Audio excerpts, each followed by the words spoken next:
In my previous video, I made some mention that my next video would be about some old graphics programming technique.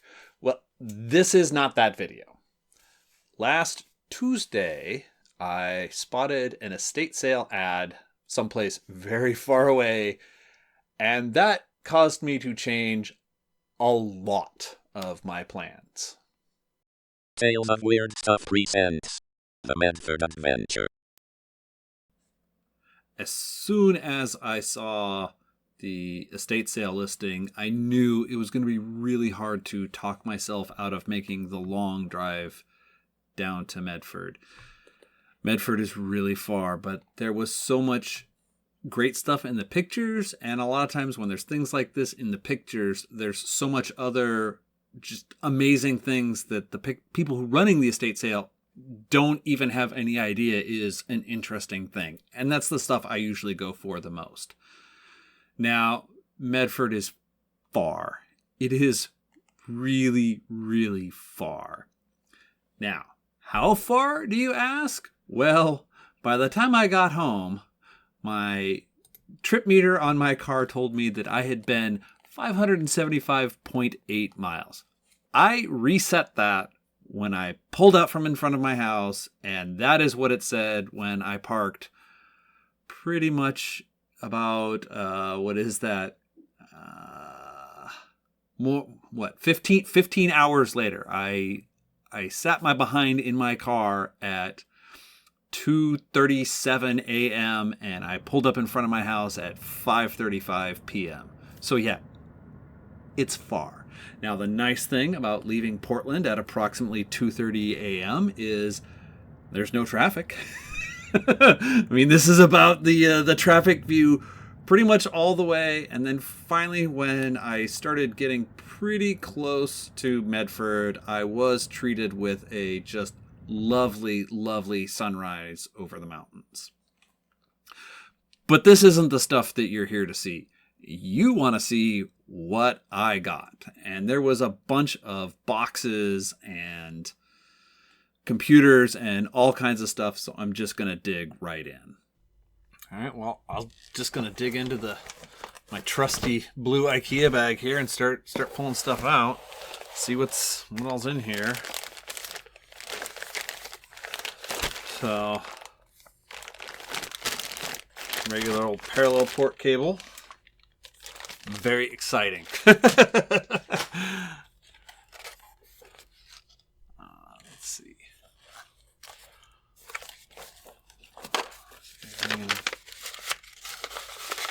Envelopes.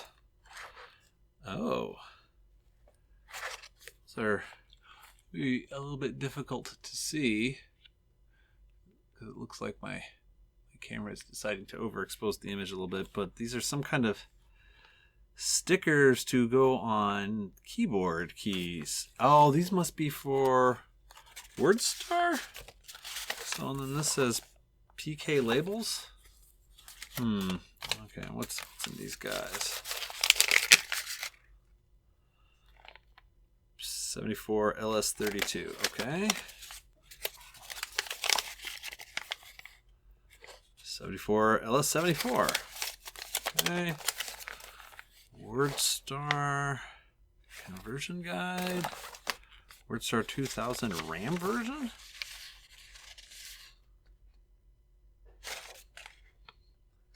If you have at least 485,000 bytes free. Okay. What else is in this box? All right, let's have a look in this. You don't see very many of these old style, heavy, kind of rubbery anti-static bags anymore. Okay, so this is a Heathkit educational systems board. I don't know what kind of connector this is for, and it has a lot of dip switches and little like trim pots just all over the place. Some you can connect in wires there. Huh. I wonder what this is. 1987.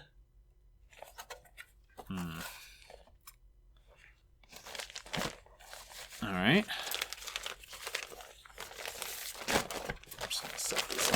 side. I can put things back in the bags later. Another one. Okay, so this is a similar kind of thing. But this has got 7-segment displays on it and push buttons. And oh, these are classy. Look at these handles.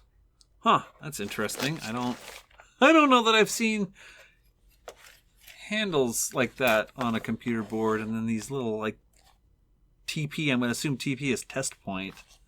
Bunch of LEDs. Looks like it's all just 74 series logic on the board. Interesting. Oh, what is this? Pad 1. So pad 1, a new breadboarding aid for the Altair IMSI owner. Oh, okay, interesting. And then, so I had seen some of the manuals when I was at the estate sale. I saw some manuals for the Z100 computer. So this has got to be for... Okay, so there's a board that you can put in the Z100 computer that makes it PC compatible. Anyway, I looked. I did look for a Z100. There was another Zenith computer, but it had a PS2 keyboard port, so it was not this, and I didn't see anything. Oh, wow. This is cool. I wonder... So, yet another thing that if it's not already available on archive.org, I will have to scan all of this, and that's interesting. Floppy disk controller board installation. Huh. Interesting.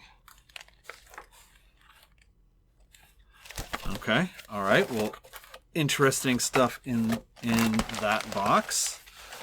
I'm going to have to splice in another take here because I want to adjust my camera settings because it is overexposing. All right. What else is in here? Okay, so this is... Let's see. Yeet. All right. Oh, so now this was something that I had seen just in the pictures, and I knew what this was, and I was very happy that I was able to grab it. So this is a really, really nice logic probe that with a really nice set of clips to clip onto dip chips so that you can much more easily probe the individual pins on them. Yeah, I was very happy about this. Now, I don't know all of what this does. Like, I don't know why there's two probe. I don't know what a logic pulsar would be, as opposed to a probe. But it's got a manual, so I can learn and figure it out. And is it recording? Yes. Okay. Sorry about that. Yeah, so I can figure it out. And this is like, this is in just pristine. Like, it still has the little...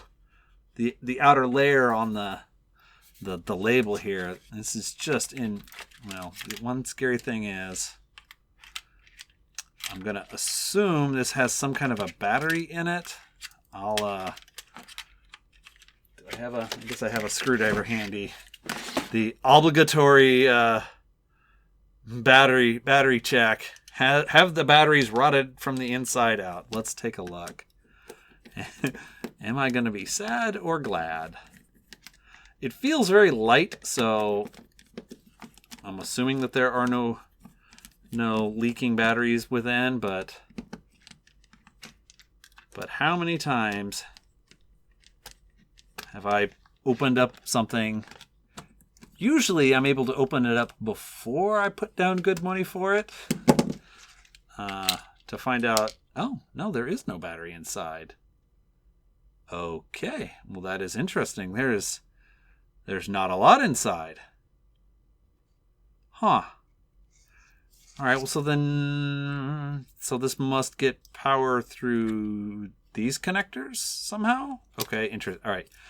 Yes, I'm definitely going to have to read the manual. There's an interesting connector there. Okay. All right, I'm going to at least lightly put these screws back in so that they don't fall out and get lost. I am fully expecting that in a future troubleshooting video, this thing is going to come out to play. And over the last year or so, I've acquired at various estate sales and garage sales and junk shops and whatnot, I have acquired a bunch of sort of vintage test equipment. I might do a video that's just going through all of that stuff and taking a look at it just to see what all I've gotten, because a lot of it I have no idea what it even is. Ugh. All right, what's in this box? Oh yeah, this was one of the other things that I saw in the picture that I was really excited about because I thought it was cool. So I saw the manual, but I'm thinking that the manual doesn't go with this because this says ULI Corporation. But this is a board. If you have an 8088 system that doesn't have a socket for an 8087, this plugs into the CPU slot and has some glue logic to make that possible, to make that work. Now, I don't know what this... So this is some kind of a ROM chip. UCI B, I assume? 1.64? So I don't know what that is. Easy. Ooh, and this has a manual. Oh, nice. I'm trying to be careful not to lose the little parts that are in this bag. Oh, look at this.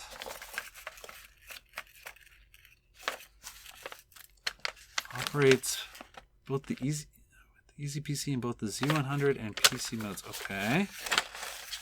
Oh, I wish I could have found that Z100 computer. That would have been pretty cool. All right, so there's how the board connects in that particular computer. All right.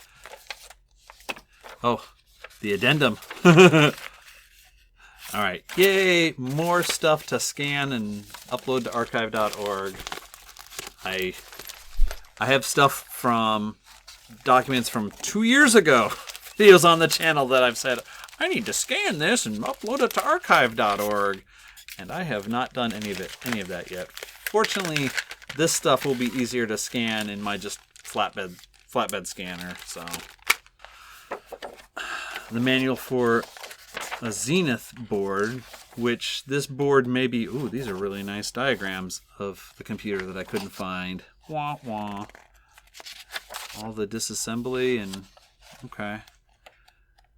So there are some other bags of boards. Oh, that is involved. So this board may yet be in here. What's this? Heath software disk package. Empty. Winchester supplement. Oh, so the hard disk drive. Oh, that is a precious diagram of the Winchester. The hard inside of the hard drive. That's awesome. All right. Are there any other sweet diagrams? Wow, this is a very thorough manual. With a large amount of blank space in the... Okay. Commonly used computer terms. Number 2 in alphabetical order, of course, is acronym. Followed by multiple acronyms on the page. All right, so this is just some of the parts of the manual, presumably. Appendix A, Appendix B. I didn't see any actual ring binders there, so manuals, various appendices. Somewhere, backups, computer programming in BASIC. This, it's in the middle here. Okay, so what's this stuff? Wow, this is all kinds of... Oh, here we go. Winchester disk utilities. Are they in here? Are they? Oh, they sure are. Oh, excellent. And do they look like they have literal disk rot? Let's see. Oh, it appears kind of... Oh, there it rotates. Oh, the disk surface looks okay, at least on that one. This one looks okay as well. Yeah, no, there might be a couple little spots. All right. Well, these may also need to be backed up. There is some more Z100 stuff. It's very weird because in Portland, there's a radio station called Z100. So every time I say this, it's like, yeah, I don't know. It feels very weird talking about a vintage computer that has the same name as a radio station in my area. Anyway, okay. All right. And I will set that off to the side. What's next? All right, we can look at some more of the Zenith stuff. Also got the MS-DOS. Peel that off. So the question is, what version of MS-DOS is this? There's software. MS-TM. Oh, that's silly. DOS version 2. And this... Okay, so this has been opened. Okay. And it is, in fact...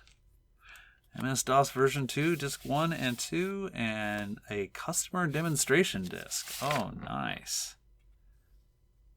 And that disk, if I look at it through a certain angle, it looks like there's some modeling on the disk. It might be okay, though. Interesting.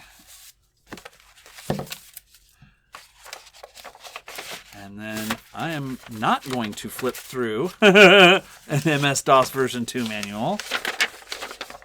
When you need help, part 1, before calling for help. And what the consultant will need to know. I mean, what the consultant needs to know is, did you turn it off and turn it back on again yet? That's what they need to know. Okay.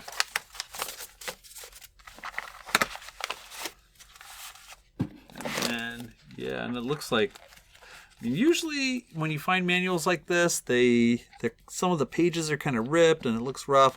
I don't know if this person ever used this manual.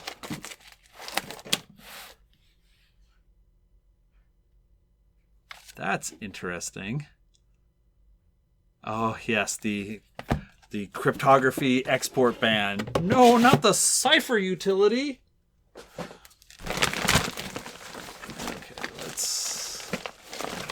Through. Oh, yes, I saw that one. That was so this should be fun. I know it's at least some of these other cards, I didn't look at all of them, are S100 boards. And this one is pretty cool. Wow, that is beefy. That is very heavy. Yeah, it's breadboarding with all of the bus signals nicely labeled. And a manual. Oh yeah, this is cool. So this seems like a thing that E&L Instruments Incorporated. Seems like a thing that might not be super careful with this. Might not be on archive.org yet.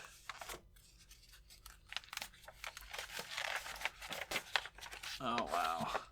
Trying to be really careful, like how to how to breadboard up your own memory expansion board. Back in the day when that was a thing. Wow. Oh, yeah, here's the description of this particular device. Committed to a portion of the S100 bus. That's really cool. Oh, and which the various regulators are. Oh, excellent. So for memory, you get 5 plus 12 and minus 12. Although I thought for a lot of kinds of memory you wanted 5, 12, and minus 5. Although, I mean, if these are coming off voltages that come on the S100 bus, you take what you get and you don't throw a fit. The warranty registration card. All right. That is pretty cool. This one I can take them all to slide in here. And there are a bunch of these other S100 boards on that. Those were for sure one of the first things that I went after because they are uncommon and neat. Okay, let's pull this out and have a look and see what it is. It looks like it's a bag within a bag. It was a bag within a bag. I probably won't put it back in that bag. So this says Space Byte. I'm going to zoom in here. All right, so this is Space Byte 8085 CPU. And there is a 8085 CPU right there, an 8251, an 8155, bunch of combination of logic, presumably monitor ROM, sim ROM, I don't know what that would be, 8217, which I think is also a ROM, and then some spare ROMs. What are these? What are these ROMs? 2708 ROMs. Okay, interesting. I wonder what's on those, and I wonder if I now have an EEPROM burner. I wonder if it can dump those. CPU B5041. All right, interesting. Next from more of these mysterious rubber black bags. Oh, this must be that board. Ooh, that's a bent pin. That board that it was talking about in the manual for that 8087 upgrade. So here's the 8088 socket. So you can plug a board into a board that apparently plugs into another board. So this must be what gives that Z100 its DOS compatibility, maybe? Speculating? Guessing? Wild ass guessing? Interesting. I'm going to have to look a bunch of this up. Easy PC system board. That other manual definitely mentioned Easy PC in there. All right, what's next? That's 2 boards. All right, what do we got here? Another UCI Corporation Easy PC floppy controller. So these must be the floppy connectors, presumably. I don't know what, presumably. I don't have a presumption to make. 8272, 8237. Okay, so this is going to be FD1797, so that'll be the actual floppy controller chip. And then just an ocean of combinational logic. Nothing too spectacular on the back, although this board looks one bodge. This board looks just immaculate. So trim pots. Like, what are we adjusting on here? Is this maybe like control, fine-tuning drive speed? I don't know. I don't have a guess. Interesting. All right, what else do we have here?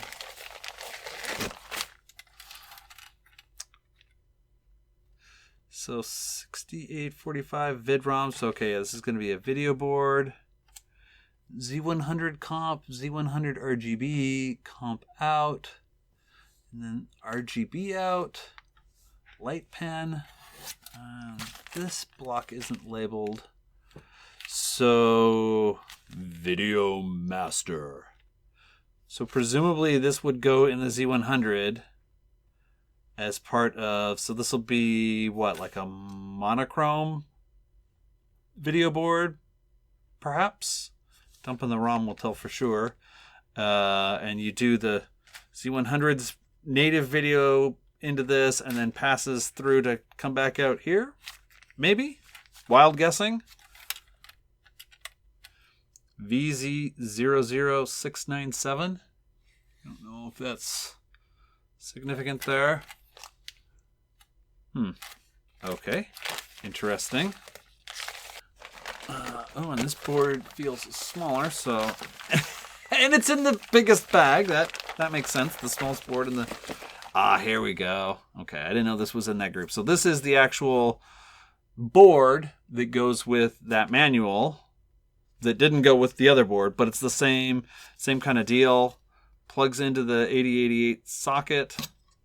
You put your CPU in here, and this actually has the math coprocessor installed. So that's cool. This is very kind of like the color of this board. What else is there? There was a cable. I grabbed this cable. It was one of the last things I grabbed. It's a 13W3 to VGA. I have no idea what particular flavor of 13W3, because of course the great things about having a standard is you have so many standards to choose from. All right, let's see what all is in this box. Oh yeah, that's right. I saw this box and said yes. add this to my pile, please. What all is in here? So lots and lots of sockets, and I'm noting that they're all really good quality sockets too. They're the kind with the round holes that seem to set better. Oh, that's fancy. I don't know that I've seen red sockets like that before. I've seen ones like these green ones before, but the red, hey, I can make Christmas colors with my sockets. More sockets, oh my gosh, there are a lot of, okay. I saw all these pieces of foam and I was hoping it was a lot of chips, but it's a lot of sockets. Okay, so there is a bunch of chips. 8212s. I don't know what those are. I don't know that number off the top of my head. I will potentially look it up afterwards and put up some text just describing what this is. A DAC, digital analog converter. That's a really interesting looking chip. And then underneath it, so these are two 2708 EPROMs. Wow, and these are, I mean, looking at it, that the packages are still stapled, I'm going to say these are new old stock. These have never been used. Wow, that's cool. All right. This is a MC1806. So Motorola made a bunch of combinational logic like 74 series, but they used their own numbering scheme. I wonder if that's what this is. Also, new old stock.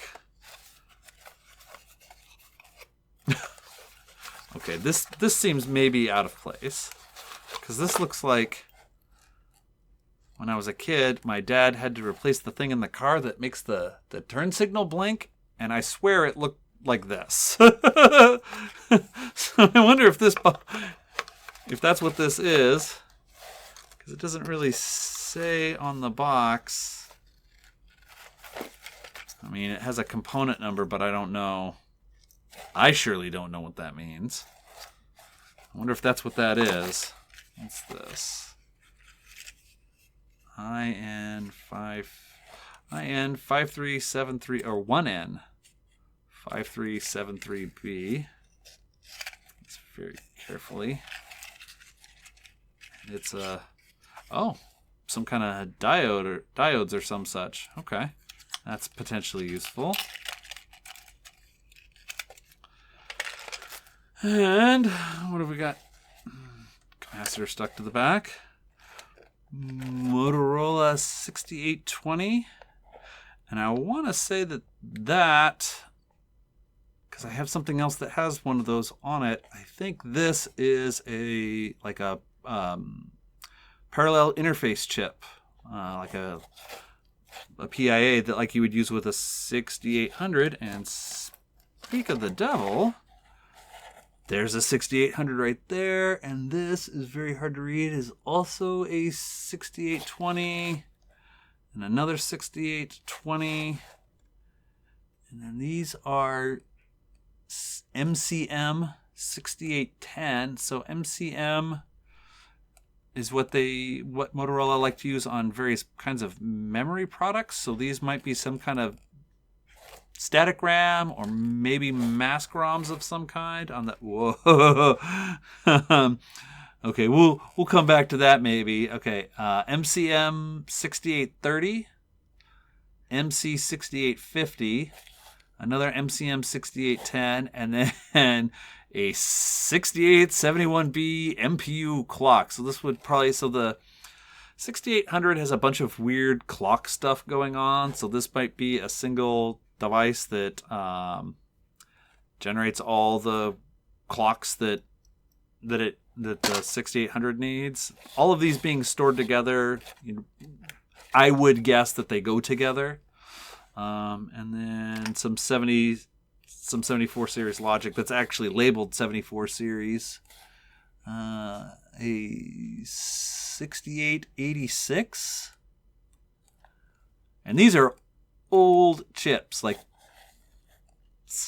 1977 week 33, 75 week 22. These are old. Okay. And then what's all these? These look like they are all 74 series logic. As does that. 74 series logic. If I knew someone that had a Retro Chip Tester Pro, I could test all this stuff. The joke there is I do know someone.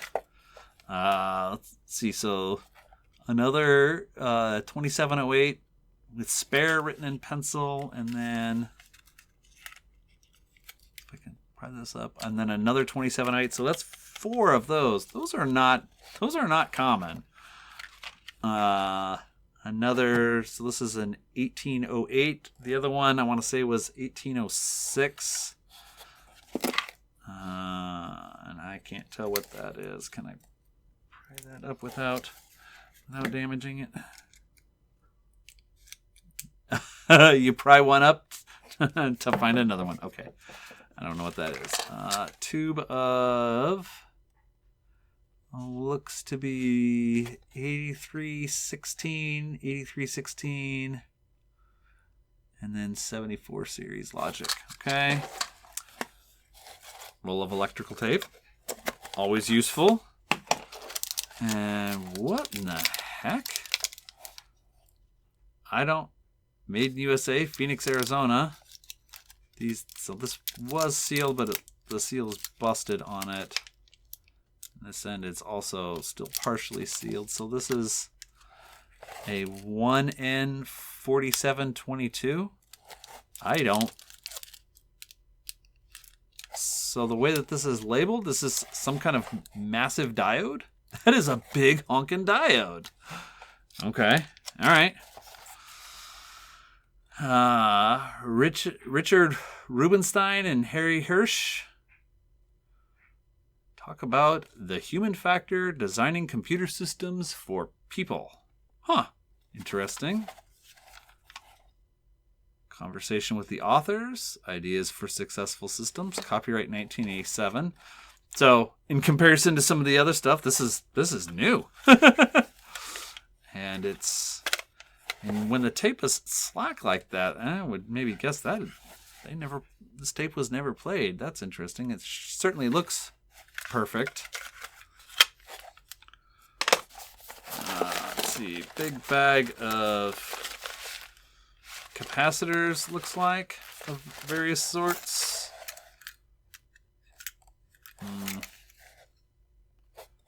10 ohm resistor, maybe? More caps. So, round sockets for, presumably, I'm going to pull a couple of these out. I know I have seen, okay, so I see random debris in the bottom of this box. So, these would be sockets for transistors. Let's see if I can zoom in without the camera doing something foolish. So sockets for transistors, presumably, and a socket for an octopus. If you've got a... so I know there are some transistors that have a bunch of pins. I don't know if there are ones that have 8, but this is a round socket with 8 pins. That's interesting and unusual. All right, zoom back out. And then, and here's a... pull this out. Not even going to pull it out all the way. But here is... and I thought I was zoomed out, but they zoomed me back in.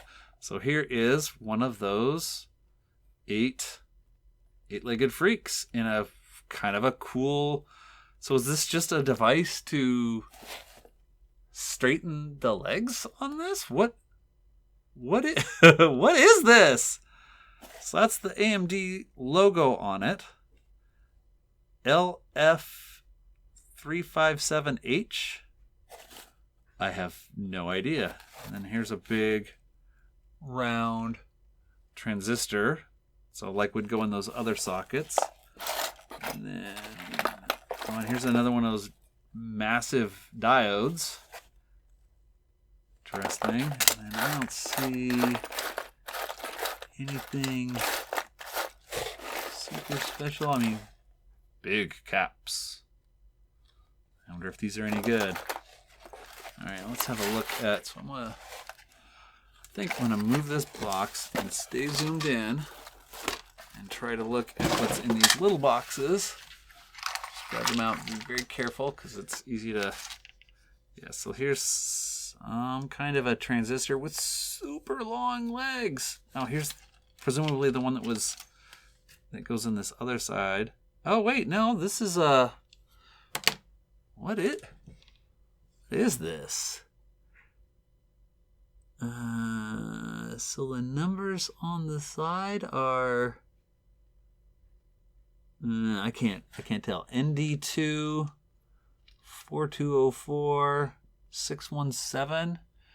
I mean, it's marked like a transistor, but it looks like an LED. Does this other one and this other one is the same. That's truly bizarre. I have not the faintest idea what that is. Okay, I know what these are. They are super useful. Those are 7-segment displays. And there's a bunch of them. All right, that's cool. Oh, there's another one of those D to A converters. That previous one. And then a bunch of chips. So that's the same logo as that. I wonder if this is also some kind of D to A converter. Here's another one. Are these the same? These are the same. DAC90BG. And then more things. This is another... No, it's a different logo, but it's DAC08. I wonder if these are all D to A converters. And then these are chips. I don't know. AM3705. They are surely interesting looking chips. And then again, this looks like a transistor, but it's clear. That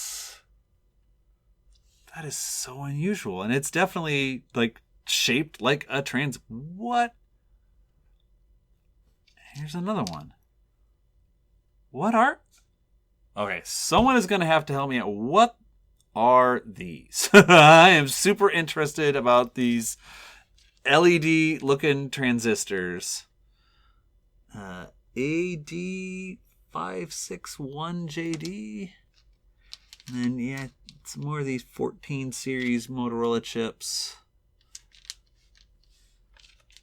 Oh, man, so many chips that I'm going to have to look up. All right, so there's a pair of those.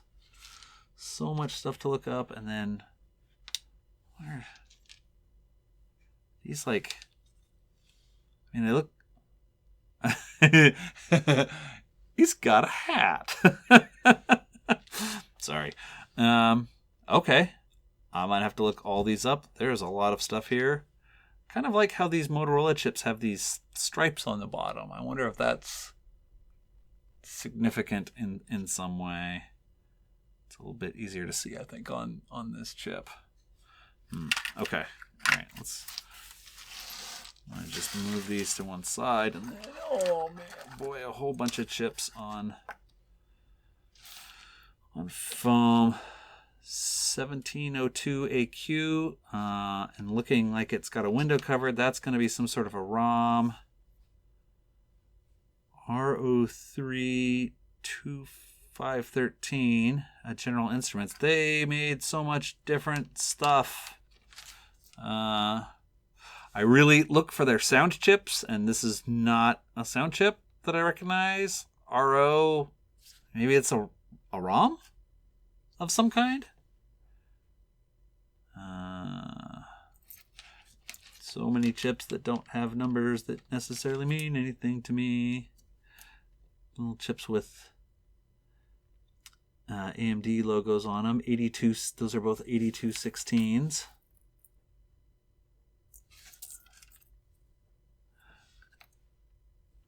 Okay.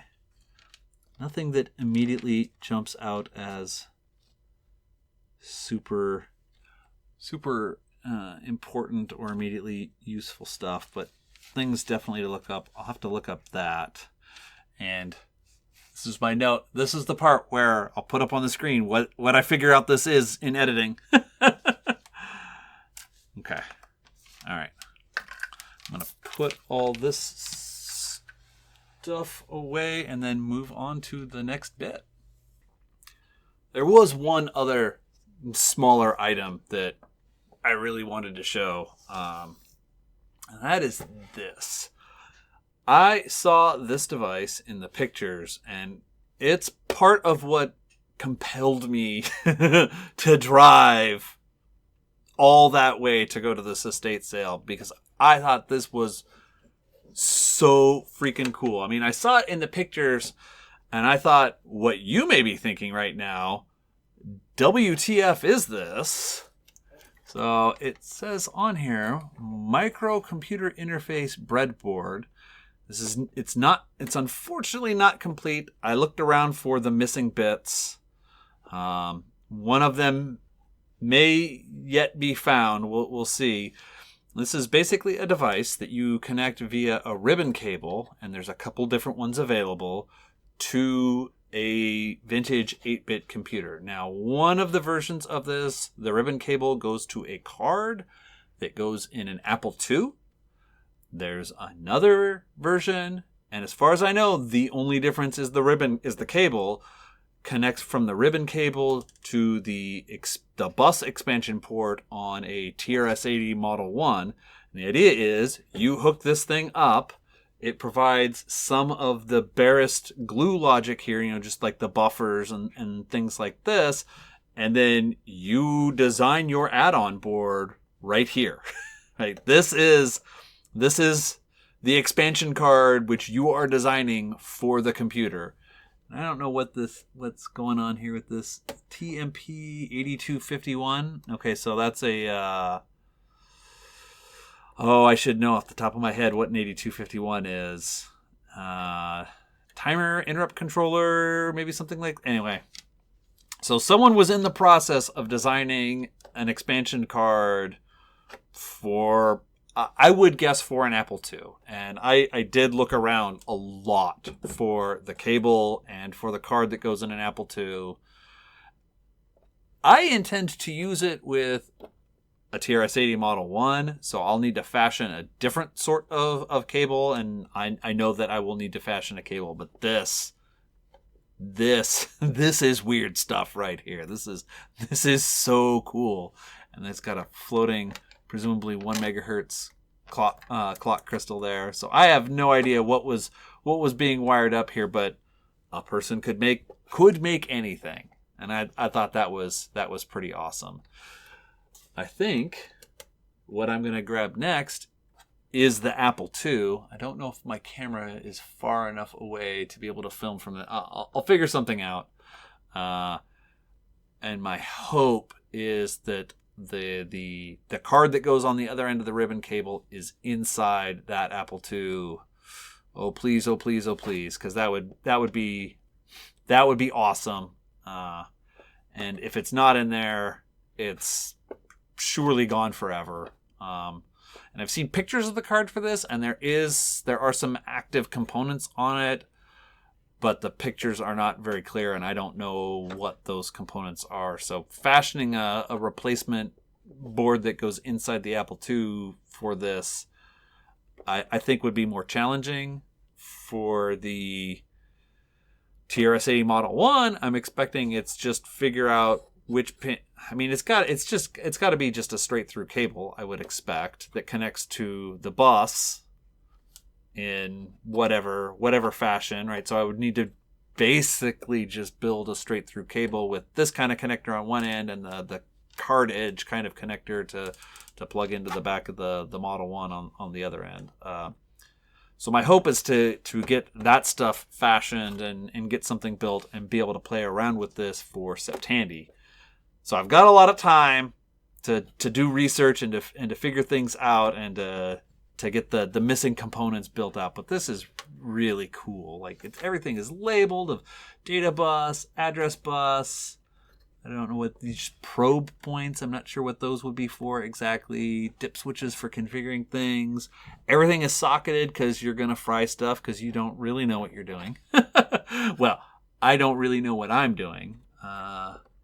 Int, interrupted knowledge, read, out, write, reset in the control signals. Yeah, so I'm pretty stoked about this. I am pretty stoked about this, and there is very, very little information about these available on the internet, at least that I could find in the 40 minutes or whatever that I spent the night before I drove down to this estate sale. So I hope to be able to add some knowledge, even if the knowledge is don't do the dumb things that I did and let out the magic smoke. All right, I'm gonna go grab that Apple II now, and we'll see what's going on in there. All right, one last thing. This time it's really the last thing of the smaller stuff. So I grabbed this box. It's another Heathkit Educational Systems box, and there were several of these boxes, and I may regret not getting all of them because I think when I left, they got left behind. I think no one else picked them up. Some of them had boards similar to those Heathkit boards we looked at earlier in them, but this one had something in it super cool. All right, so there's kind of a boring thing in here. So there's this. Well, I guess that maybe this isn't a boring thing. ISA bus fault insertion board. So like what? What does this do? How are you breaking the ISA bus?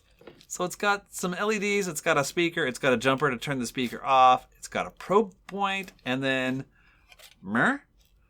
So I'm assuming that this stuff is to teach a person how to troubleshoot a computer that isn't working, but I don't. And at first when I looked at that, when I just glanced at it, I thought it was a postcode card. And there's actually another board in here I didn't notice before. So this is VGA to VGA video fault insertion board. Okay, that's interesting. And then disk fault insertion board. So maybe you plug this into somewhere along on the drive cable and it does bad. I don't know. But and then here's a little jumper probe wire. So this, I'm gonna wait. So what are these guys? So I don't know. This looks like serial with some wires to maybe loop back or something. Maybe this also is serial, or maybe one of these is parallel. I'm not sure. But this is the thing. Check this out. So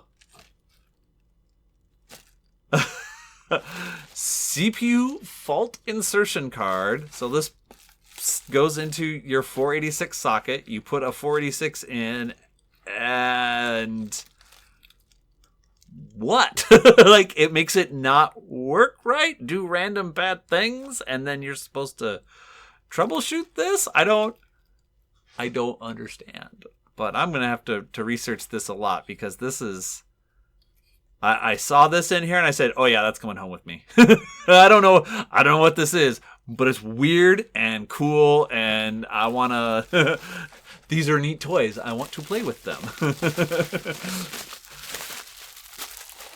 So now that really is the last thing. I'm gonna go grab the Apple II. I mean, at this time. All right, here's the Apple IIe. And normally I wouldn't have been that excited about an Apple IIe, just because they're big and I don't have a lot of space, and I'm not that into Apple II stuff, and I have an Apple IIc. So that kind of, like, when I want to do some Apple II stuff, that's what I get out. But this, I saw someone else looking inside of it, and I'm going to go ahead and pull it out of the box here. Hopefully I won't thunk the mic. Which I then proceed to thunk. So someone else was looking inside of it, and I saw that it was just full of cards. So I'm pretty stoked about that. Programming manual. There were some other cards that I saw in the images that I was looking for, but that I couldn't find. They weren't. I saw a box for Apple II expansion cards, but what was in the box was not the cards that should have been. So I'm hoping that they're in here. So this is a model M0100 mouse, so one of the truly ancient Apple mice. That is very cool. And let's go ahead and pull this out and make all the racket. And see what's going on here. So it looks terrific, and you can see from the back. So it probably doesn't have the card for that other device, but it's got a modem card. I didn't know they made internal modem cards for Apple computers. It's got the joystick port instead of having to stretch it inside and plug it into the motherboard. I see a little bit of corrosion on the RF or the monitor output. I'll go ahead. I will grab a monitor and we'll see if this actually powers on and works.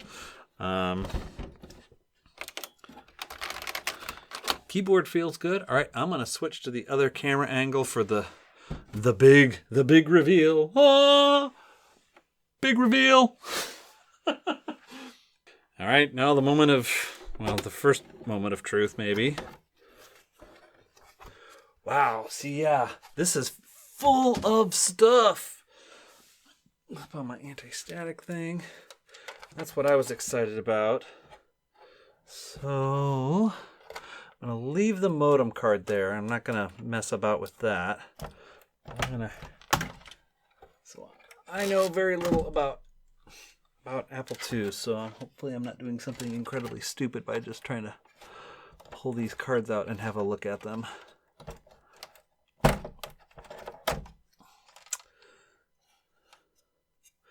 Microsoft Z80 CPU. So this is the CPM card. That was one of the cards. I saw the box for this card, but it did not have the card in it because the card was in the computer. Now I know who bought the box and got the cards in it. So I might, if I see him at a sale, because someone else from even farther away than, I'm going to leave this out because I can't get that easily going. Someone who lived I think he lives at least an hour north of here, got to the estate sale before I did. So that is a special level of dedication. I/O controller by Apple Computer with a ROM on it, a couple of ROMs. So this connects to what looked like a serial port on the back. So I'm going to assume that's what it was. So this card says on the side, I'm not going to pull it out because it's connected to the back here. It says mouse interface. So this is the, it says micro modem on it. This is going to be a memory board. This is connected to another port on the back, but I can't see what it is. I'm going to pull it out very gently. Super Serial Card 2. Okay, so it's still... Okay. The box that I saw in the photo that was part 2 of the reason why I drove hours and hours was a digital audio card for Apple II. It's a multi-board digital audio card that was not in the box. I was really hoping it would be in here, but it was not. This is cool. But not the awesomeness I was hoping for. I mean, I was hoping that this would be inside of here. But I was really hoping when I saw that this thing was just filled, I was really hoping for that audio card. But alas, it was not to be. Still very, very clean inside. I guess I should put these cards. So the thing I don't see in here... Maybe it works different on an Apple IIe. Is I don't see a disk controller card. And I thought Apple's needed a specific controller card for floppy disks. And hopefully I'm putting these. I know that slots, or that cards have to go in specific slots on Apple IIs. I'm showing all of my Apple II knowledge here. I know that slots or the specific cards need to go into specific slots because each slot corresponds to a specific address range. So I think that's in properly. So the mouse interface is cool since I have the mouse, but there's no, like, how would a person connect? Is this like an Apple IIc where there's a...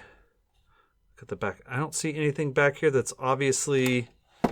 Oh, unless this is the disk interface port, because this connector, which I don't think you can see. So is this the disk interface port? Because this just connects via a... No, that connects to a spot on the motherboard that says numeric keypad. So...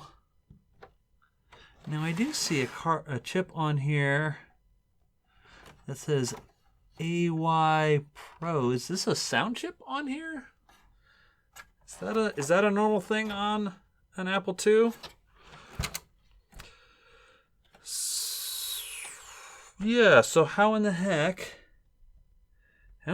do you use a floppy drive with this? Because I won't get far without a floppy drive. I did pick up some Apple floppy drives. I didn't show them because I picked them up for a friend. He's going to do a video and is going to talk about them. So let me put the lid back on this and let me go grab my monitor and reconfigure things around. And we'll see if this powers up and see if it works. At least test out the keyboard and, write a basic program. Okay. Hold, please.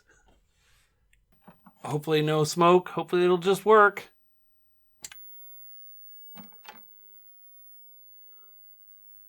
Well, it has Apple IIe on the screen. That's good, right? So hitting reset does nothing. No smoke came out. That's a good sign. Now, I don't know. Is there some way to...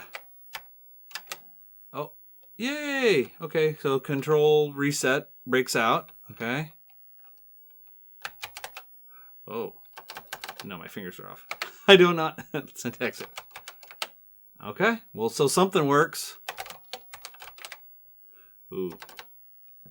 So I guess I don't understand why delete. I don't know Apple IIs. I'll just say that.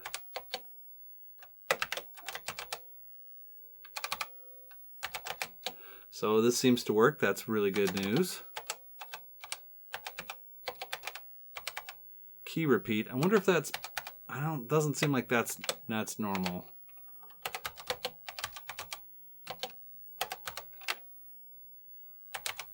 So the keyboard may need some service.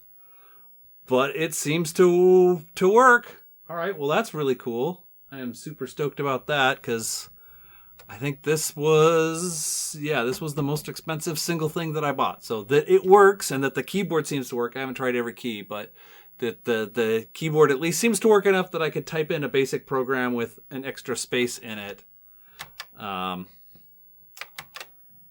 Is a good sign. So does that clear memory? Is it gone? No, it's still there. Okay. So yeah, all right, cool.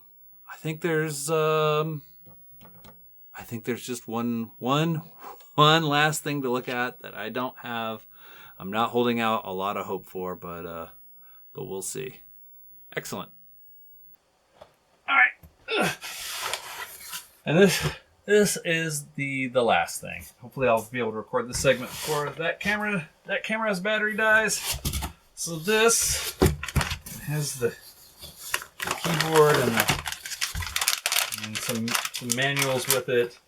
Is an Acer PC, an AT case, which was why I grabbed it because the price was good enough that even if all I get out of it is an AT case, it's worth it. Get this off to the side, but.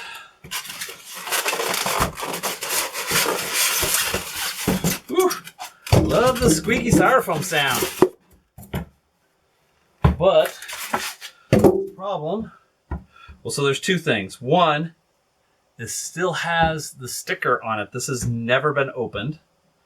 And I can see in through the drive hole, or in through the hole here into the keyboard slot, a huge amount of corrosion. So this has a battery that has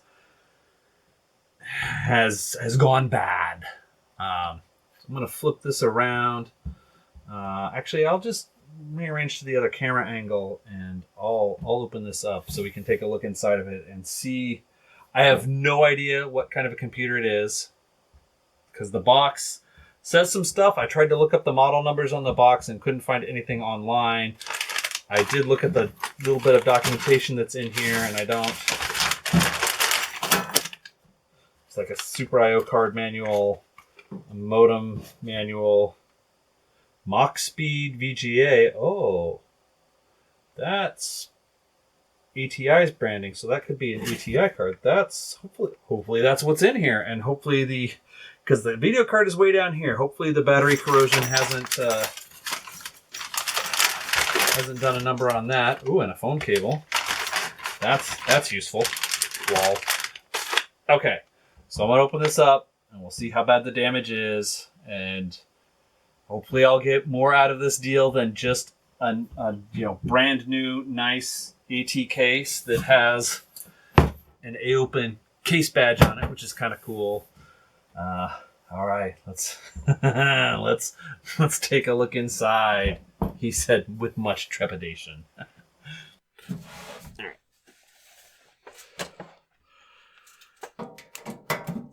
Out with the screws first.